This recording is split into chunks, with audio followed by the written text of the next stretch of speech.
So let's start. Hello, everyone. Welcome to our training today. I welcome you all. And I would like to say some words for our distinguished speaker today.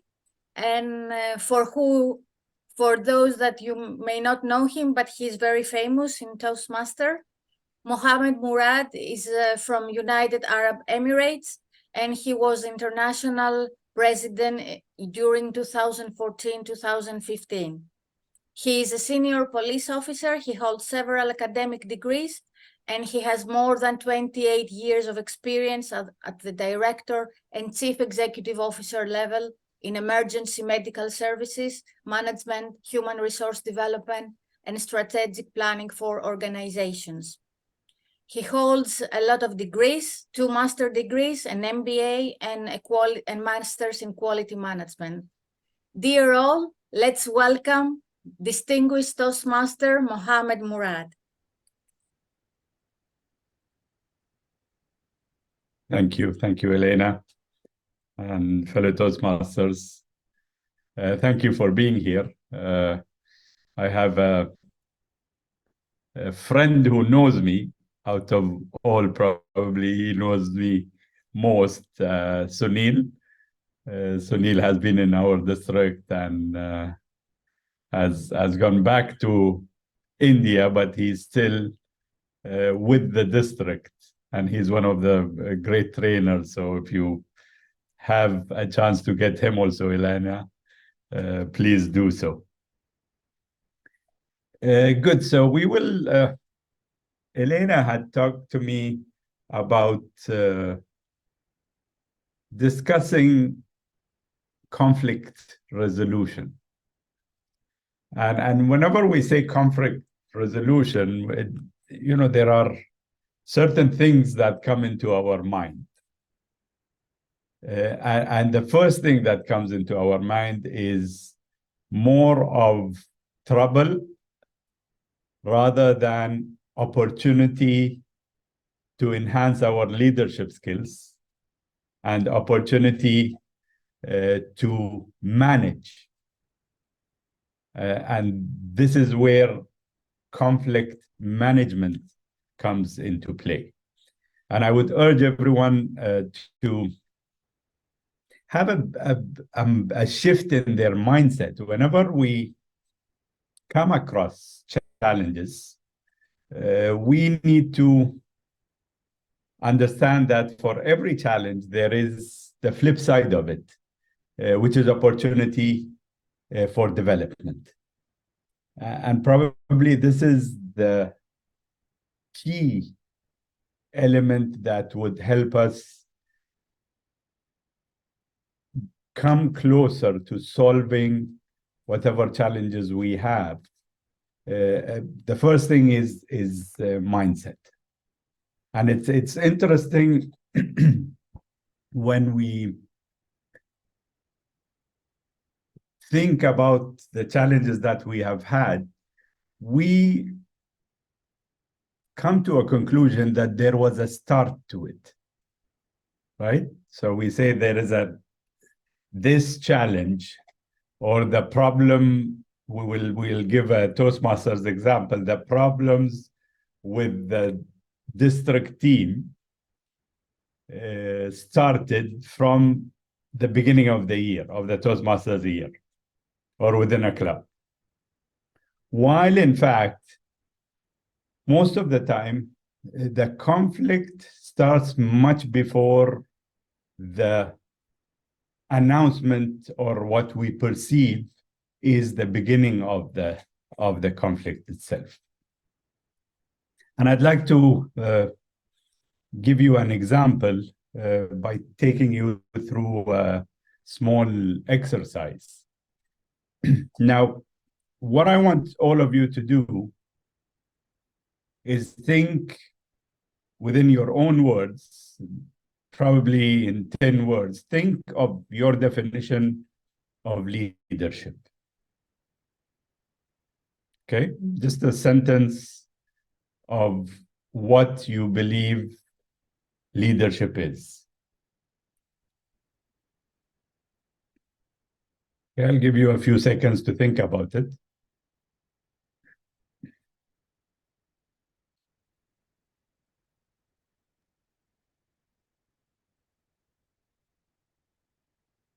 Okay.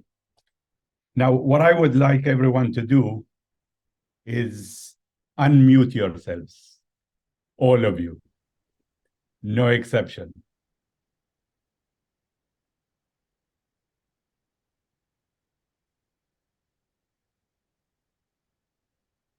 Okay, is everyone unmuted? I believe Elena has just joined. Welcome. And I just told everyone to unmute themselves. And before that, I had asked them to think of their definition of leadership. So I would like also you to do so. Think of your definition of leadership in a few words. Okay. Now, what I would like everyone to do is at the count of 3, I want everyone, each and every one of you, to shout out your definition of leadership. Okay? At the count of 3. And I'm listening. 1, 2, 3, go. Inspiration. Empowering to see the greatness in themselves. Yes, informed. Okay. So can any one of you tell me which definition of leadership did you hear from the others? Nothing. Nothing, Noise. right? You haven't heard anything. Now, what I would like you to think of is how are you going to make everyone understand your definition of leadership? How would you do that? Ask one by one. Ask one by one, or tell them one by one, right? And do you think that each and every one of us will understand and accept your definition of leadership? No. Most probably not. No. You see, what happens is within conflict, what happens is that everyone has a certain perspective on whatever is being discussed.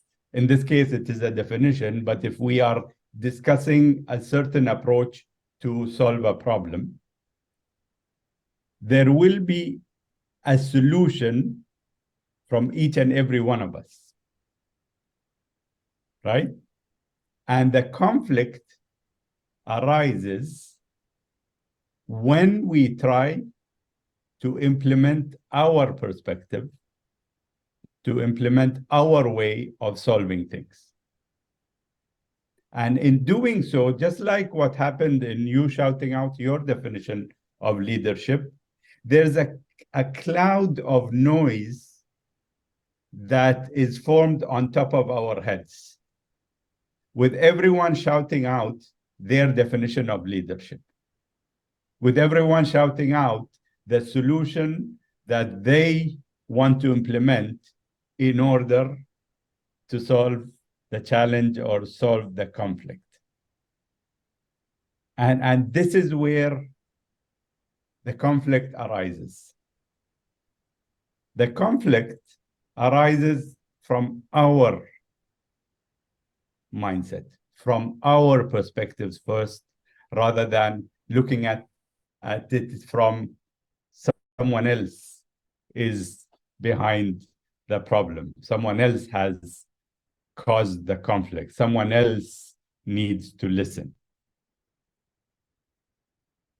So by doing this, we need to understand that there will always be differences in opinions.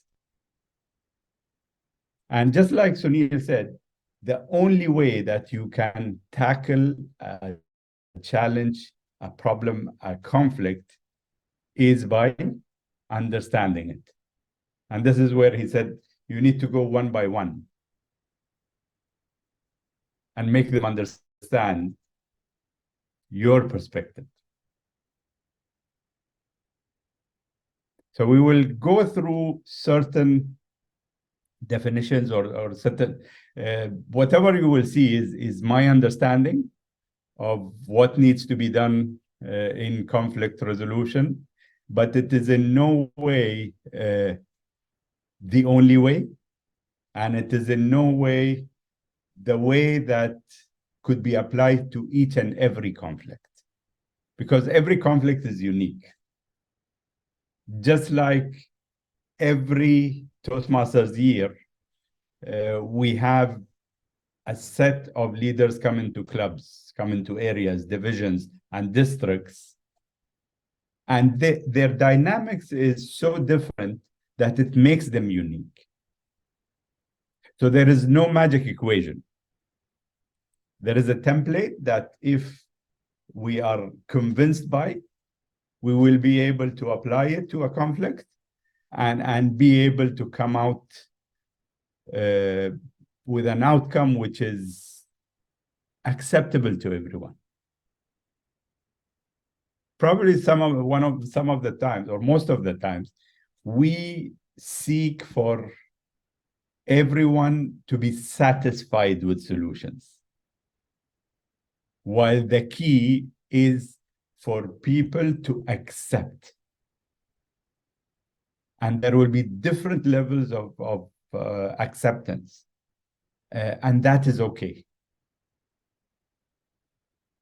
So, and I want to point out that if you have any questions, please shout out, put up your hands, and we'll be happy to address them. We have a small group of people, so I don't think we will go over time and so on. So let me just share my screen.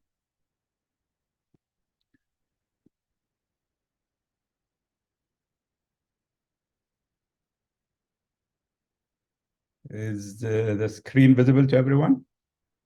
Yeah? Okay. Yes. So I wanted to put across to you my theory on how teams and team development happens. And this is my own creation, my own theory. I believe that teams have certain elements that need to be included in whatever teams that are created in order for them to be working efficiently. And you will see the puzzle pieces that if you complete the puzzle image, then I believe that teams are going to work effectively. The first one is team charter. So it's the formation of the team, right? And this is where we said, probably people think that the conflict arises from the time that the team is formed, it is chartered. While in fact, previous team formations might be a basis for the conflict. So team charter, and then we look at meeting effectiveness. This is one of the important aspects in order for us to be able to avoid conflict, is to make meetings effective. So goals of the meeting should be very well known to everyone. Before we start the meeting, we should have an agenda.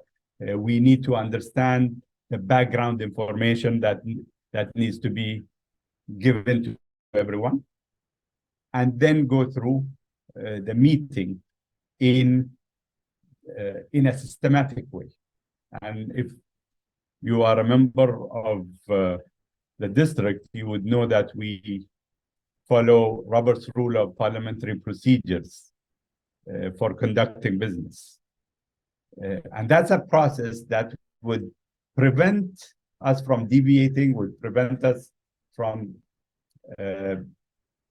discussing things that might not be on the agenda and keeping us on the goal. Meeting effectiveness is something that would also prevent conflict rather than solve it.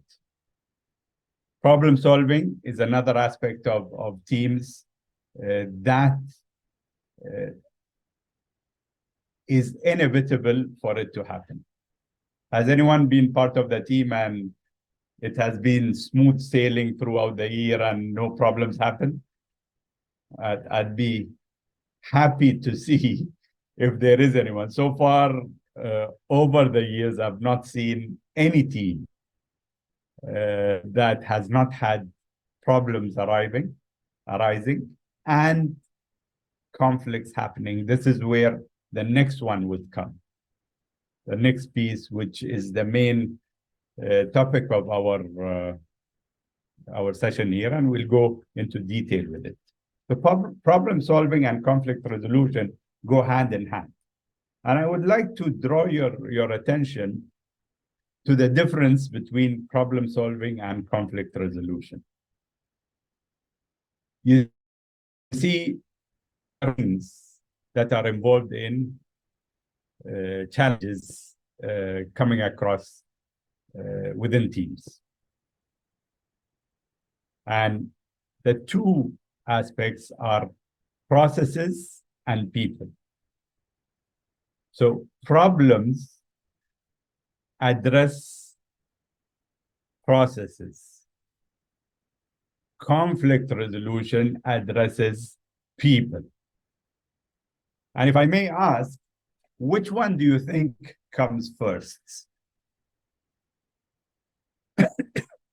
Does the challenge in the process come first, or does the challenge in people come first? I guess people first. People? Always people. Always people. And you are right. Because problems would only come due to misunderstanding of the people. If we look at Toastmasters, we have our guiding documents, we have our handbooks, and we have our policies. Everything is outlined.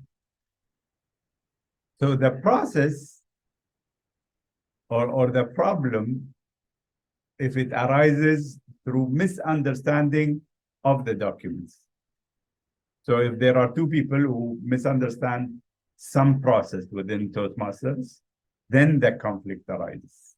But it's because of the people. So in conflict, we need to look at the people before we look at the process. Yet we need to understand that the underlying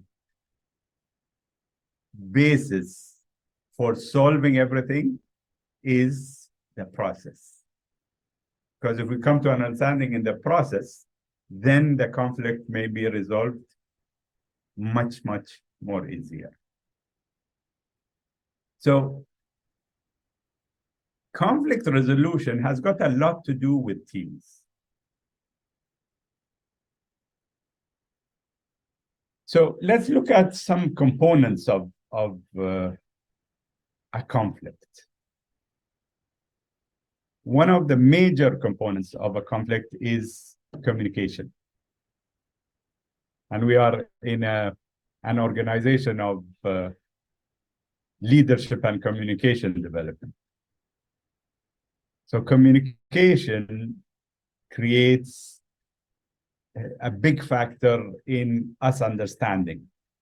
Whenever we did the exercise for the leadership definition, if there was no communication, there would not be interaction. And if there is no interaction, probably conflicts won't arise, but then the team will not be effective also.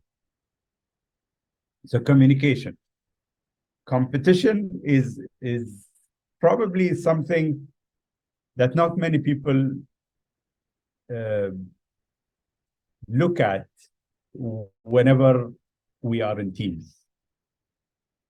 But this is where the conflict arises, because, as I said, if there is a misunderstanding or a different perspective, everyone is competing to have the upper hand. And this is where we need to understand that we need to detect the competition that is happening. Healthy competition is between districts, between areas, between divisions, but all of them have the same goal. And that's the mission of Toastmasters International. Sometimes we lose track. We believe it's our district, our area, our division, while we do not look at us being part of the bigger organization. So we're not competing, but we are complementing. Inconsistencies in the process is a major factor in conflicts arising.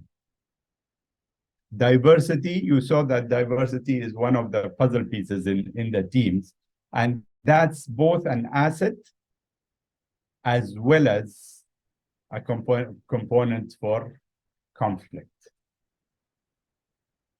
Because if you come from different industries, from different fields, from different trainings, everyone's input makes up a better solution. But yet, if we come from a different backgrounds, sometimes we do not understand the other person's approach to conflict resolution or approach to solving a certain problem. Perspectives also is connected with diversity, interdependency. If we are dependent on each other and there is a lack of performance within a certain person, and we are dependent on them, then we feel helpless. Therefore, we need to urge them to finish their job. And this is where the conflict arises. We are in a voluntary organization. And there are sometimes that people would say, you know, I have a life, I have work, I have family, therefore it's not important for me. But yet they have not understood the dependency of other people on them. This is where accountability comes through. We need to hold people accountable. Even if they volunteer, they need to be accountable in order for them to fulfill their duties, and others will be able to fulfill their duties also. Emotional intelligence, that's the understanding that I was talking about in the exercise. Being able to sit with others, tell them your perspective, your approach, before that, understanding their approach. So we go back to communication. And all of these components are interrelated. This is why I say there is no, one size fits all. There is no magic equation to this, because the dynamics of each component is different. Now let's look at what could conflict mean. The first one is come into collision or disagreement,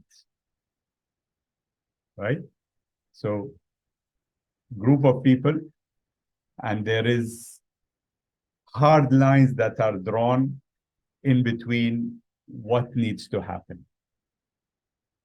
And there is someone who puts a hard line saying this is not going to happen. It's my way or the highway. So you could come into a collision, you could be contradictory. So you come into clashing with other people. When you want to fight, so you go into a battle with someone. And this is the extreme. I am part of the disciplinary committee. And many of the cases that come to us is more of people announcing battle. That I stand by what I need to stand by, and I'm not going to change my idea or my perspective or the way that things need to be solved. When you decide to fight the battle, announcing the battle is something, but when you decide to fight the battle, you are going more into the conflict rather than trying to solve it. Controversy, quarrel, conflicts between the parties is another aspect of conflict.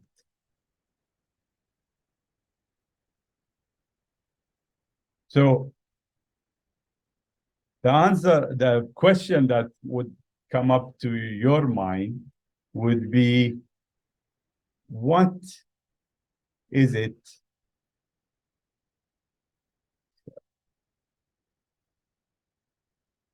what doesn't work? And it's very simple. And this is where we miss out. Yelling, refusing to change, not accepting to work out the conflict. Then we start calling names, probably sometimes hitting, and I've been part of some conflicts that the hands have been involved. So this doesn't work. But what works is negotiation, mediation, and having a win-win attitude. So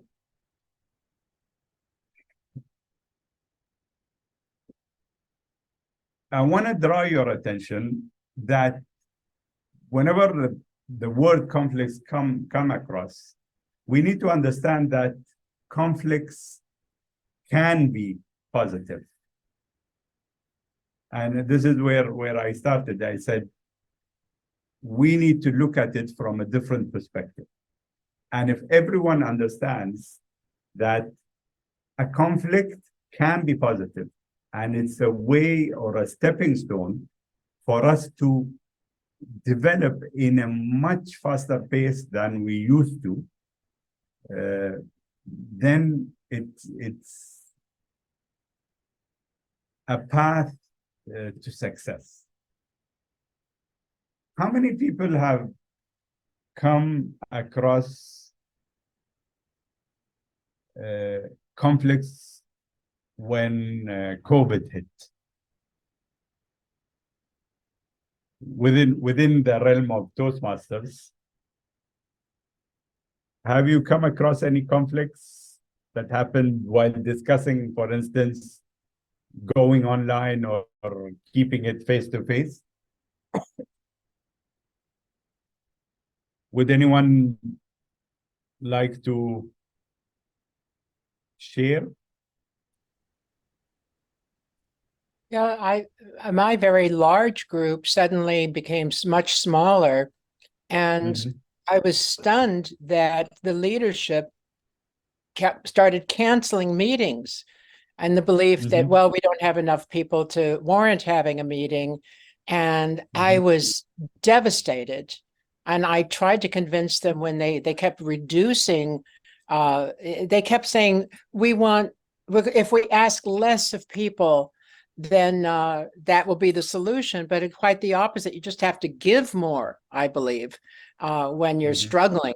And they reduced our weekly meetings to one every other week. And I said, no, at least make it every first and third, something we can predict. And I couldn't get agreement on it, to the point where I finally left that group. I do visit now, occasionally, but it was very, very frustrating, heartbreaking, really heartbreaking. Right. So you actually didn't want to accept the groups. Well, I just, it was just week after week, we would have a meeting scheduled, and there would only be 6 or 7 people, and they would decide that wasn't enough for a meeting. But in my experience, you can have a meeting with 3 people.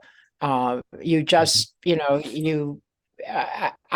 seemed weird to me, but I was in a similar situation where people lost corporate backing, and it became very small in one of my groups. And my inclination was to give up some of the protocol, to just stay seated instead of standing, if there were only 3 or 4 people in the room. But, I discovered, as other people, it kept to the protocol, that it was worthwhile. So we would, evaluate each other's speeches. We would take, 3 or 4 roles a piece at a meeting, and we would continue to have a meeting with with 2, 3, 4 people. And so when this wonderful club that I've lived with since 2003, diminished, and the young leadership, very good leadership, but their notion that you couldn't have a meeting if you didn't have at least 2 speakers, in the program, I thought was canceling meetings, just to me, was not acceptable. So that's a conflict that came up, Yeah. and there was a resolution. Probably you did not accept the resolution that probably was accepted by the majority, right? They're still managing to go. They're still going. So I mean, my situation is that I don't live in one place. I was only in the country 6 months a year, and so my own commitment to the group was was dependent upon being able to be online. And so it just didn't work for me, and so I gave my attention instead to Morocco, where I lived the rest of the time. But they do have enough dedicated people that they have managed to keep it going. So last time I was there, maybe there were 8 people, and sometimes as many as 12, including guests. So they found a solution. This is why I'm emphasizing on the fact that conflicts can be positive, because you find solutions through the conflict. But it is for us to be able to keep a positive mindset, that we are in a conflict. That is where we acknowledge the conflict and then go ahead and find solutions, and be positive about finding solutions. Yeah, I'm very happy to visit when I can, because they are still online, but okay. One of the important aspects is the question of who owns the problem, right? Most of the time, the people who could talk the loudest or could find the maximum number of solutions would be the person or the people, the group of people who would perceived as owning the problem. While in fact, we need to make sure to understand that the person who is negatively affected by the problem is the person who owns the problem. Because if I'm not affected by a problem, then probably I wouldn't care enough to actually resolve it. But if I am affected negatively, then it is in my interest to solve the problem or resolve the conflict in the best way possible in order for me to get a solution to the problem. So the owner of the problem is the one who is negatively affected, and in some cases, who is most negatively affected. Because there might be sometimes that a group of people are affected, but there is someone who is most negatively affected. So identifying of who owns the problem is one element that would help put a basis to the conflict resolution. And what is the responsibility of the owner is to find a way. Right? So we need to make them understand that we are with them, but also make them understand that they are the best people who would give us a solution that would be best to resolve the problem.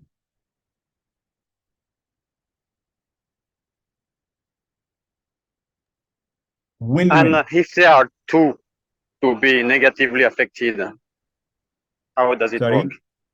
And if there are two to be negatively affected, who answers the point? They could be termed as a group who are negatively affected, and it But- all depends on the problem itself. You know, if let's say it's the club. Okay, we have a club that needs to change their meeting time or meeting day. Obviously, there will be a group of people who will be affected if it changes to a certain day, and there are another group that would agree to it. So in this way, we cannot just say that there should be only one person. So it's the group that will get the majority of the group that will get negatively affected if it's changed to a certain day. So it's their responsibility to give us a solution. Whether there is another day or we need to change the timing, right? So it's all dependent on the problem itself and the conflict. It could be in between groups or it could be in between individuals. That's where identifying comes into place. When Actually- yeah, go ahead. No, go ahead. Go ahead. When we are searching for win-win, we need to look at the use of power. So there will be power centers in each and every conflict. But if we use this power in a win-win, now the people with power need to understand that they are there for a win-win situation, not for a win-lose situation. Because this is where the power will be used in either a negative or a positive way. So we need to understand the use of power and whether it's going to be used positively or negatively. And for us to understand, for any problem, there are three responses. Fight or flight. We all know that, right? We either fight and stand in front of the problem, or fly away, go away. We just shy away from it. Or the third response would be obedience. And probably this is where most of the conflicts within the districts arise, where there is one person or a group of people would like to bring the others into obedience. So they're not fighting, they're not going into flight, but they are trying to bring others into obedience. And that is counter to the win-win solution. We need to identify each other's needs and goals. So just like the exercise we did in definition, we need to sit with each and every one of the affected people and ask them, what are your needs? What are the goals? And what is common between us in order for us to have a win-win situation? Now, in any conflict, we need to prepare. So we don't go into trying to solve the conflict without doing the background exercise of preparation. And the first aspect is to include only those concerned. How many times have we come to a conflict and there are these well-wishers who come into the conflict and make the discussions a bit bigger? But it's important for us to have only those concerned to come into the discussions in order to resolve the conflict. Describe the problem in a way that respects all involved. So if we have a conflict and we point our fingers to a certain group of people or a certain person within the conflict, that's not gonna create a win-win situation. Explain how conflict resolution can enable all of us to win. And this is probably something that is missed whenever we go into meetings that would solve problems or we have conflicts that need to be resolved. Explaining how the conflict resolution can enable all of us to win. So explain the results. Explain how things will look like after the conflict is resolved. Agree not to slip back to the win-lose methods. We go into the discussions with a win-win mindset, right? But as we go into discussions, the win-lose sometimes creeps in. And when that happens, we need to understand we are going into a win-lose discussion. Let's go back in explaining how the conflict resolution is going to happen in order for us to have win-win. Time and place is very important. It needs to be appropriate for everyone who is involved and who will be coming. Because if it's not, there are other aspects that could come into play where they would be distracted, they would be thinking of things that they might have, if they have personal problems and they come into conflict resolution for the district, for instance. It's not going to work because they have something in the back of their mind. Writing down ideas is very important because when we go into discussions, sometimes things are missed. So we have loads and loads of ideas that come in order for us to solve the problem, but yet we forget at the end of the meeting. So writing them down and run them down at the end of the meeting in order to shortlist the ideas. How do we identify the problem?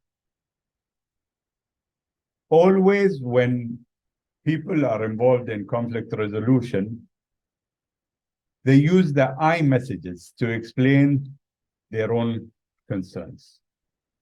So it's more personal. It's not we, where all the parties involved are brought into their conversation. It is I.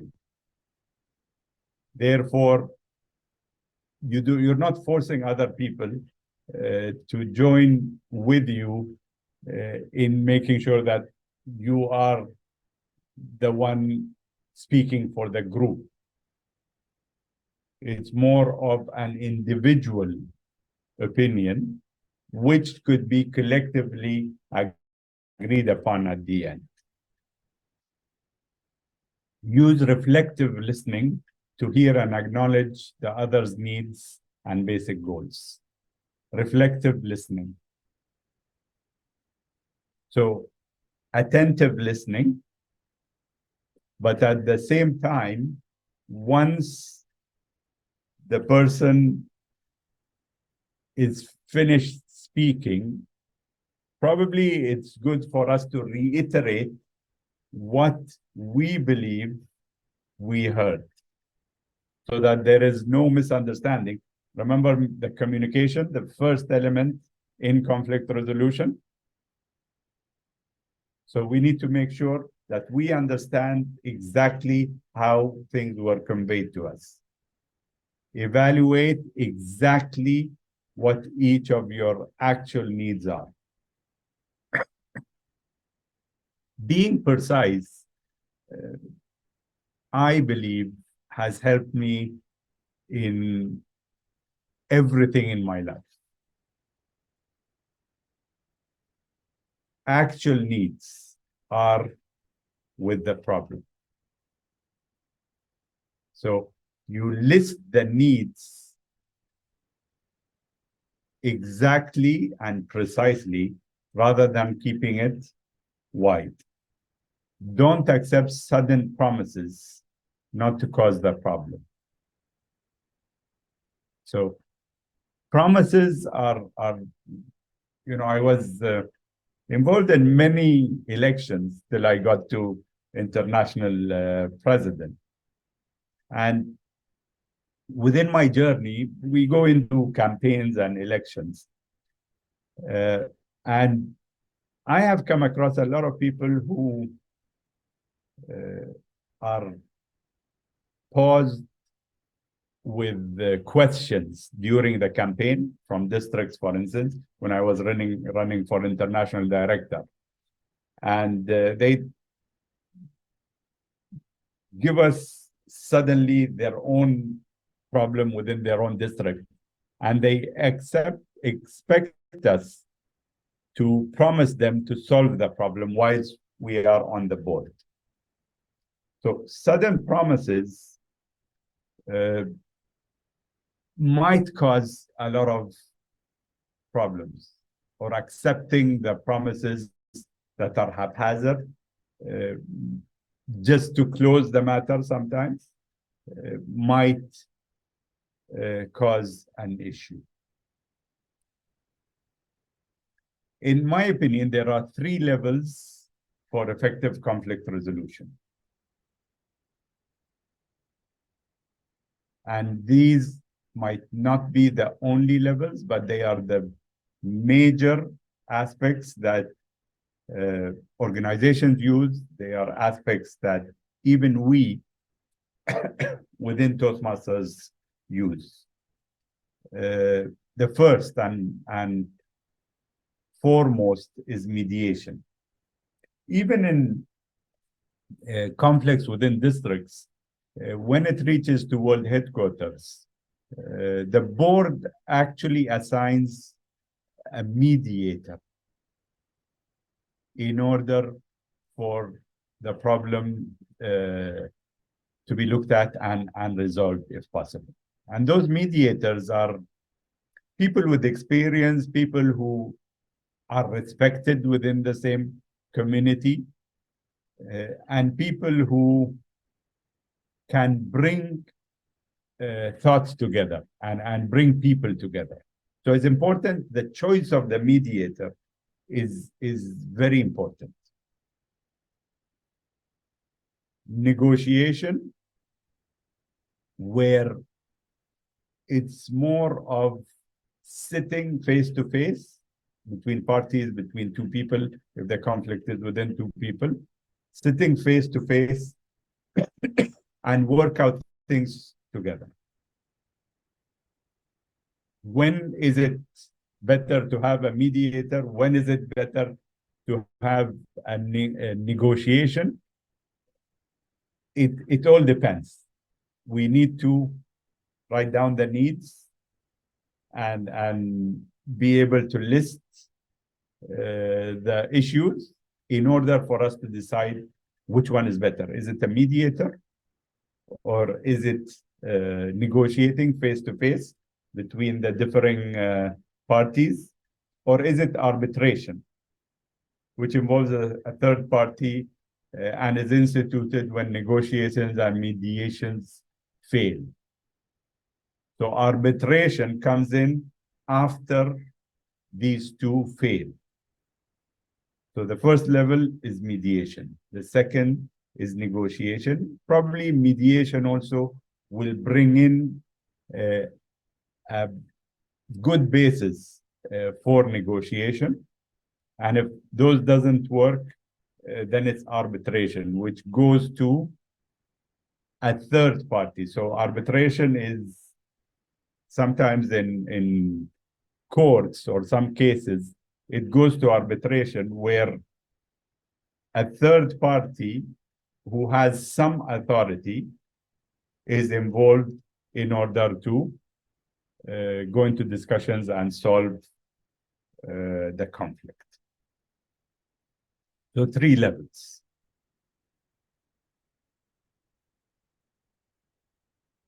Finally, let's look at what can make the solution more effective. We need to establish first and foremost, and probably this speaks a lot for our core values, respect, trust, and credibility. We need to understand that everyone is equal and everyone deserves to be respected within the issue, within the conflict. We need to have trust with each other, among us, in order for the win-win mindset to come through. And credibility probably comes into place when we have a mediator and we have negotiation coming through, and within arbitration. So we need to establish credibility of the people who are involved in the negotiations or resolving the conflict. Listening is paramount in resolving conflicts. We need to listen to understand, not to listen to respond.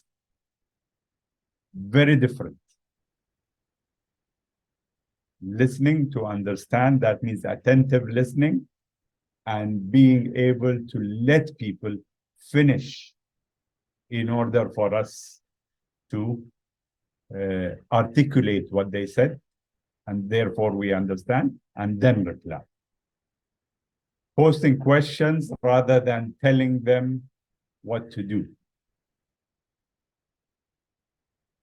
This is an art of communication that not many people perfect, but could be perfected if practiced. So I used to be a police officer, as Lena said, and the way that us, when we were into interrogation, we posed the questions to the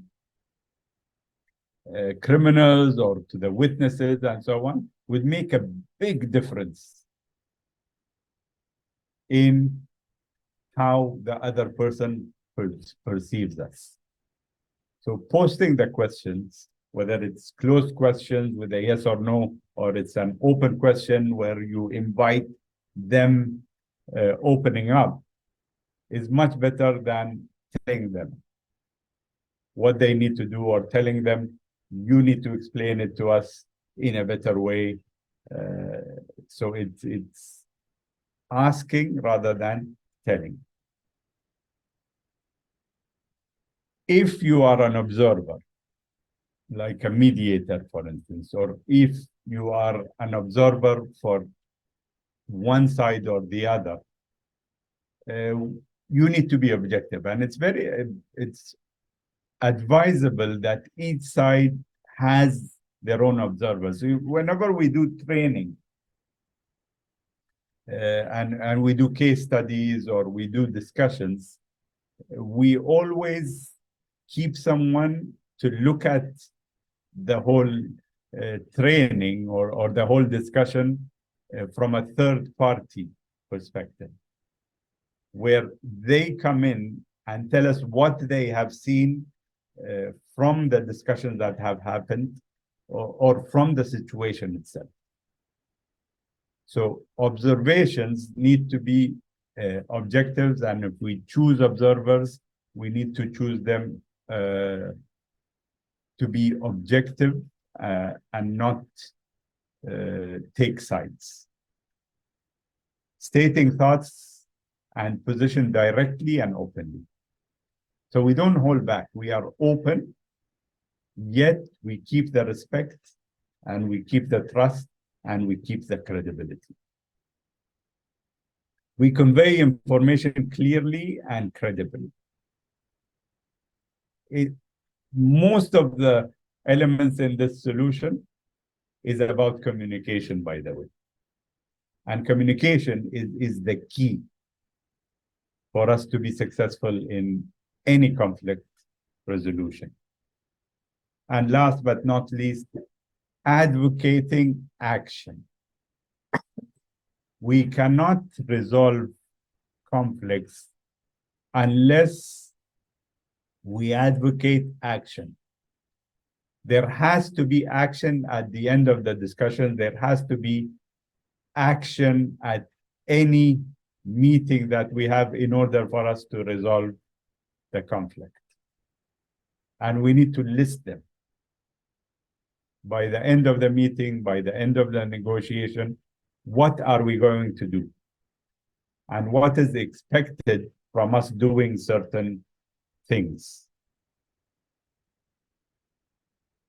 This is how I believe you will be able to be much more effective in resolving conflict. And as I said, there is no magic solution, because each and every conflict is different, although it might be the same structure. For instance, different districts within Toastmasters have similar conflicts, but never the same solution, because their environment is different. Because how the conflict arose might be different. So there is no magic answer, but there is a template. If we use it, we will be able to be more effective in conflict resolution. We are right on the hour. So I will open the floor for some questions, or if you needed to comment on certain aspects, please feel free to do so.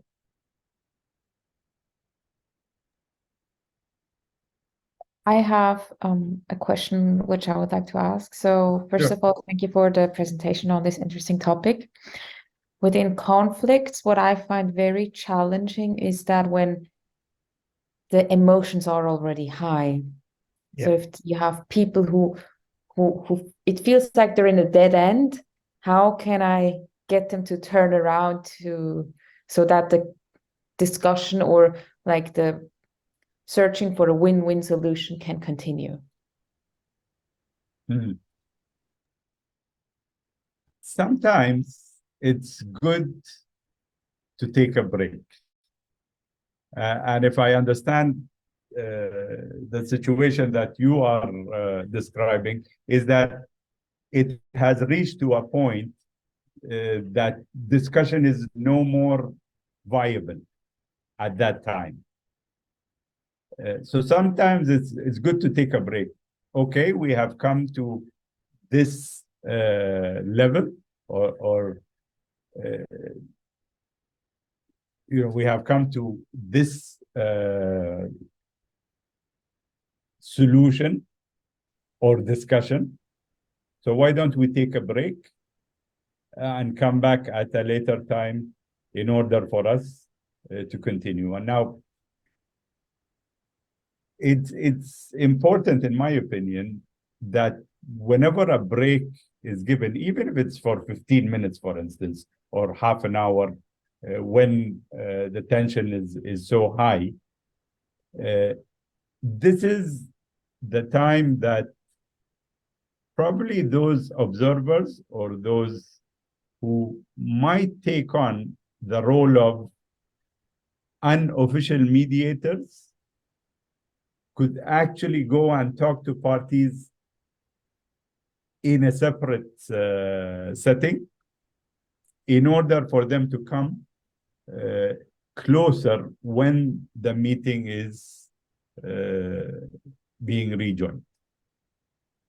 So one solution would be take a break, and there is nothing that would compel anyone to finish or resolve a conflict in one meeting or in 3 meetings. It will take as much as it will take. But we need to take it one step at a time, and every time we need to summarize, and we need to say that we have achieved this much of progress, and we believe that we will achieve more in the meetings to come. Okay, thank you.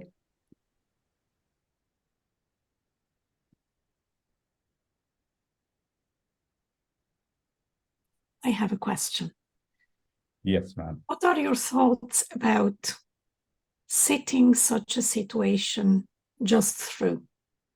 Which means there is a conflict, but you let it fizzle out. Because many conflicts, they resolve themselves once people start to talk less and maybe reflect more. Okay, so in my experience, and in my opinion, there is no conflict that would fizzle out by itself. Because you mentioned it yourself. It will sort out itself because they reflected. And they understood that it needs to be resolved. Therefore, why not try to resolve it expeditedly rather than just wishing that it will resolve just by letting it fizzle out? Because there's no guarantee, right? Maybe, maybe not. We think win-win, right? So if we want to think win-win, maybe it is better that we address the issue. Maybe at the end of discussions or addressing the needs, you come to a conclusion. Okay, we'll leave it as it is, and as Aline said, when it comes to that level, maybe that's the time that we let it fizzle out for a little while and then come back to it. So in my opinion, there's no conflict resolution just by letting it be. And maybe, my experience as a police officer makes me want to solve problems rather than keeping them to chance, giving it a chance.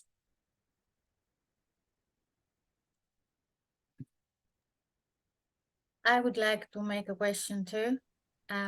Yes. When there are conflicts that are not so, let's say, important, but they are conflicts for the conflict, for the sake of the conflict, because there are other, let's say, personal conflicts between two persons.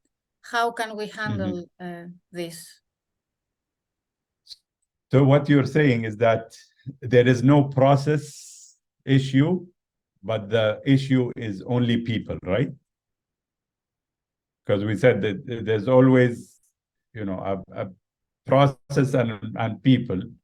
You are saying there's no process, it's only a problem with people, right? Yes, exactly. Okay. This is where the police officer comes in. I always say, there are 3 levels of conflict resolution, but I have a 4th level, is to put everyone on the spot. And this is difficult to do, by the way, and not everyone can do it.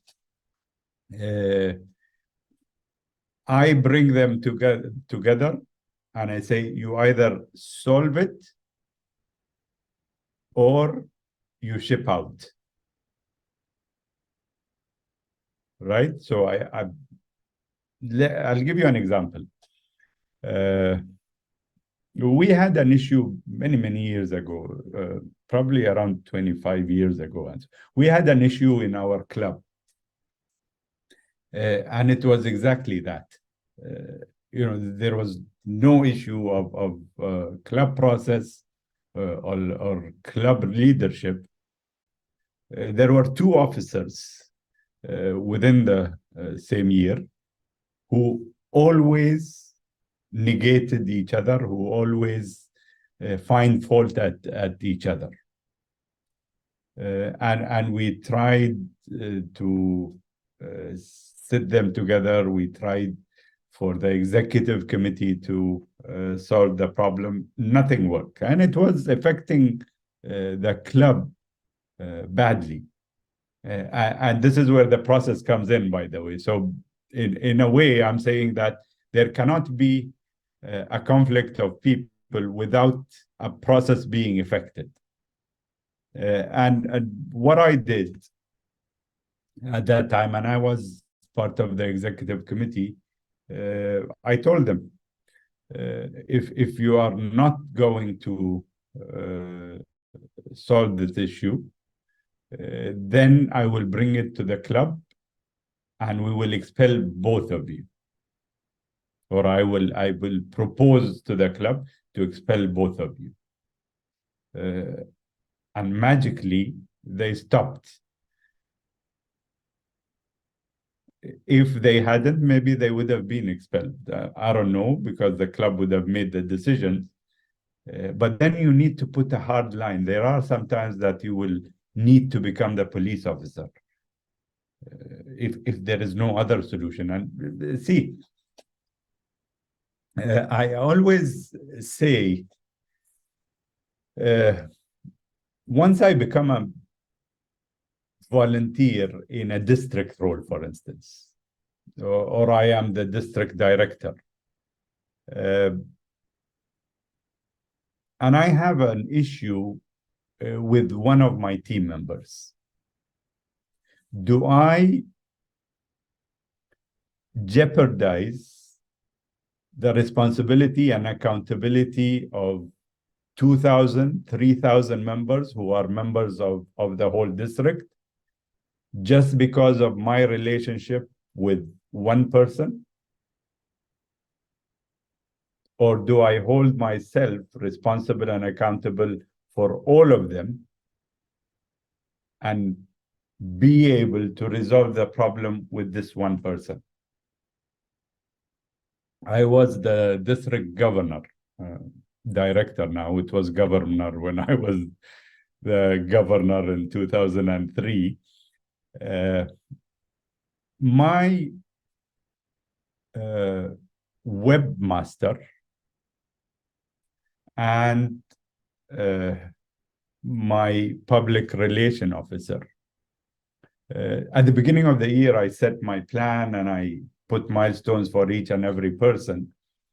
2 months into the year, I was reviewing with each and every one what was supposed to happen, what didn't happen, why it didn't happen. And these two people had absolutely no input into the district. No input. And I had appointed them, by the way, right? I was a district director. Both roles are appointed. So I knew them personally and I knew they would do the job. 2 months went by, nothing happened. What's going to happen? I asked them. They said, we will pick up in the 3rd month. 3rd month goes by. Nothing happens. And this is the time that I called both of them separately, not together.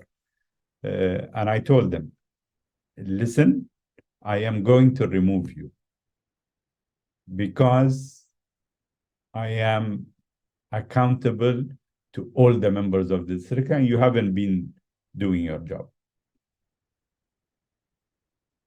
We are still friends. We talk together with affection and love till today, but they were removed. So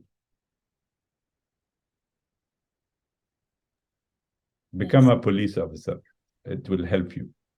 No, this is how we serve the organization according to the members that we serve and not to the people that we select, let's say.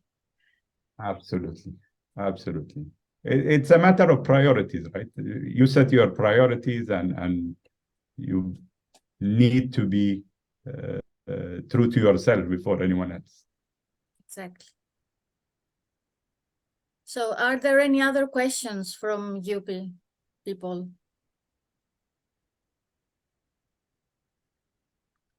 Okay, great. That is nice that you don't have questions. So the presentation was really very good. I would like to thank you all for being here today. And of course, I would like to thank past international president and distinguished Toastmaster Mohammed Murad for his time and for being here with us today and for the very important knowledge that he shared with us. Thank you very much. And I wish you all a nice evening. Thank you very much. Thank you. Thank you all. Bye. See you soon. Bye. Bye. Thank you, Mohammed. Thank you for Thank you. organizing, Elena, Thank you. Bye. and anybody else.